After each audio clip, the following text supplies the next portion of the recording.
வள்ளியின் வேலன் இன்னைக்கான எபிசோடில் என்ன நடக்க போகுதுன்னு பார்க்கலாம் வாங்க. என்னோட ரிவ்யூ பிடிச்சிருந்தா லைக் பண்ணுங்கள்.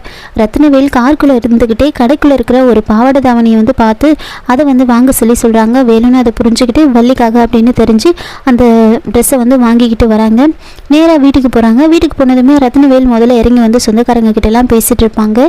அப்போ நைஸாக வேலன் அந்த பேகை மட்டும் எடுத்து கார் மேலே வச்சுட்டு அங்கேருந்து அப்படியே பேசிக்கிட்டே வராங்க. ரத்னவேல் கூப்பிட்டுக்கிட்டே இருப்பாங்க. ஆனால் வேலன் கண்டுக்காத மாதிரி அப்படியே வந்துடுவாங்க. ரத்னவேல் அந்த பேகை எடுத்துக்கிட்டு நேராக வராங்க. வள்ளி வெளியில் நின்றுட்டு இருப்பாங்க. இங்கே போகிறவங்க வரவங்கெல்லாம் வள்ளியை பார்த்துட்டு என்ன இது இவ்வளோ சிம்பிளாக இருக்காங்க, மினிஸ்டர் வீட்டு கல்யாணம்னா எப்படி இருக்கணும், சிம்பிளாக இருக்கலாம், ஆனால் அதுக்காக இவ்வளோ சிம்பிளாக இருக்கிறது அப்படின்லாம் பேசிட்டு போகிறாங்க. ஐயோ இந்த வேலைனால நம்ம இப்படி அசிங்கப்படுறோமே அப்படின்னு யோசிச்சுக்கிட்டு வள்ளி நின்றுட்டு இருப்பாங்க.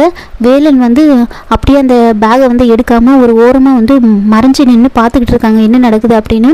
ரத்னவேல் அந்த பேகை எடுத்துக்கிட்டு நேராக வராங்க. வள்ளி வெளியில் அப்படியே நின்றுட்டு இருப்பாங்க.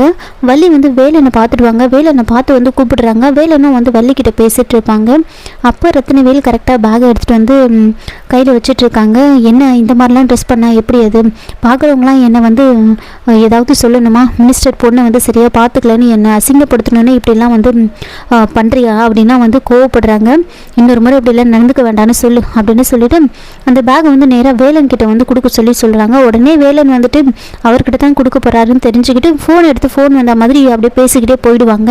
ரத்னவேல் வேறு வழி இல்லாமல் அவர் கையாலே வள்ளிக்கு கொடுக்குறாங்க. வள்ளி அதை வாங்கி ரொம்ப சந்தோஷப்படுவாங்க. அதுக்கப்புறமா ட்ரெஸ் பண்ணிக்கிட்டு அவங்க அப்பா வாங்கி கொடுத்த ட்ரெஸ்ஸை போட்டுக்கிட்டு வெளியில் வராங்க. அவங்க சித்தி அவங்க தங்கச்சி அப்படின்னு எல்லாரும் பார்த்துட்டு ரொம்ப அழகாக இருக்குது அப்படின்னு சொல்லிட்டு இருப்பாங்க. நேராக வேலன்கிட்டையும் காமிக்கிறாங்க. வேலன் ரொம்ப அழகாக இருக்குது அப்படின்னு சொல்லிட்டு இருப்பாங்க.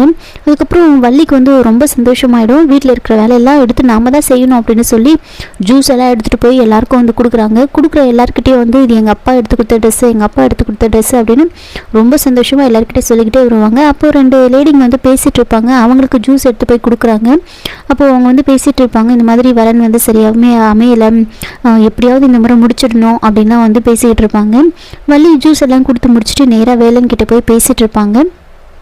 அப்போது அந்த ரெண்டு லேடியும் திரும்பவும் அவங்க பார்த்து பேசிகிட்டு இருப்பாங்க. அதை பார்த்துட்டு வள்ளி வேலா அங்கே ஒரு 2 பேர் நின்றுட்டுருக்காங்களே, அவங்க என்னை பார்த்து பேசிகிட்டு இருக்காங்க அப்படின்னு சொல்லும்போது அவங்கள பாரு அப்படின்னு சொல்கிறாங்க. அவங்க பார்த்துட்டு ஆமாம் எதுக்காக உங்களை பார்த்து பேசுகிறாங்க அப்படின்னு கேட்க, அழகாக இருந்தாலே இதுதான் பிரச்சனை, ஒன்று ப்ரப்போஸ் பண்ணுவாங்க இல்லைன்னா பொண்ணு கேட்பாங்க, அநேகமாக அவங்க பொண்ணு கேட்க போகிறாங்கன்னு நினைக்கிறேன் அப்படின்னு சொல்லிட்டு இருக்காங்க. அப்படியே இவங்க பேசிக்கிட்டு இருக்கும் போதே கரெக்டாக அவங்க வந்துட்டு இருப்பாங்க.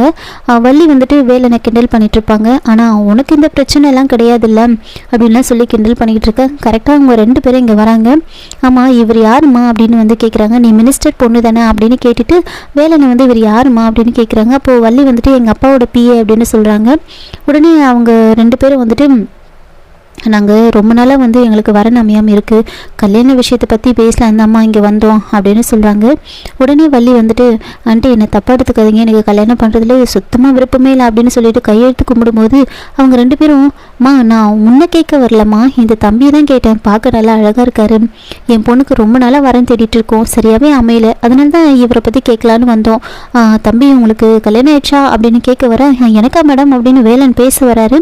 உடனே வள்ளி அவனுக்கு கல்யாணம் ஆயிடுச்சு, கல்யாணம் ஆகி 3 பசங்க இருக்காங்க அப்படின்னு சொன்னதுமே கல்யாணம் ஆகி 3 குழந்தைங்க இருக்காங்களாம் அப்படின்னு அவங்க ஷாக் ஆகுறாங்க. சரிம்மா அப்படின்னு சொல்லிட்டு பேசிட்டு அவங்க இருந்து போயிடுவாங்க. வேலன் உடனே ஏன் மேடம் எனக்கு சம்மதத்தை இப்படி கெடுத்துட்டீங்களே அப்படின்னு சொல்லிட்டு இருக்கேன்.